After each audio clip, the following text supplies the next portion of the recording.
Simon, thanks for joining us. What an exciting match! Now, Portugal had gone in; they had been they had been favored to win. They're the side that put 6 across Switzerland. So, what happened here? What went wrong for them? Well, we just saw Morocco at their very, very best, a team that are absolute masters at disrupting the opposition. And Walid Regragui and his players did just that to upset Cristiano Ronaldo and Portugal, who were billed as one of the pre-tournament favourites. What a performance. What a historic day. Morocco, the first ever African nation to qualify for the semi-finals of a Football World Cup. Ghana were the last ones to come close, seconds by beating Uruguay in 2010, but Morocco have actually got the job done, and they've done so building themselves on such a resilient, steadfast defence, and that is what kept them in the game this time around once more, as wave after wave of Portuguese attacks clattered against that green and red defence.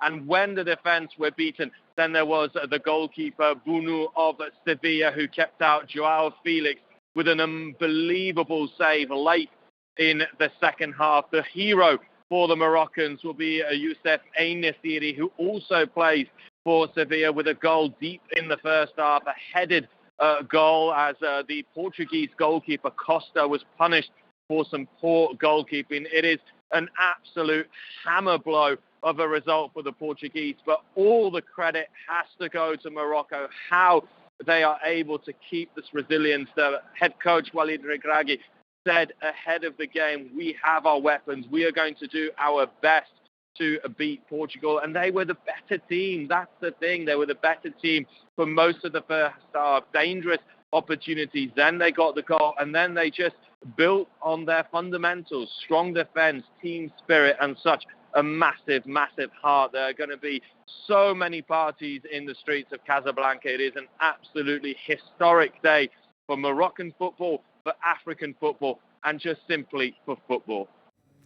And Simon, there is another big match today, France versus England.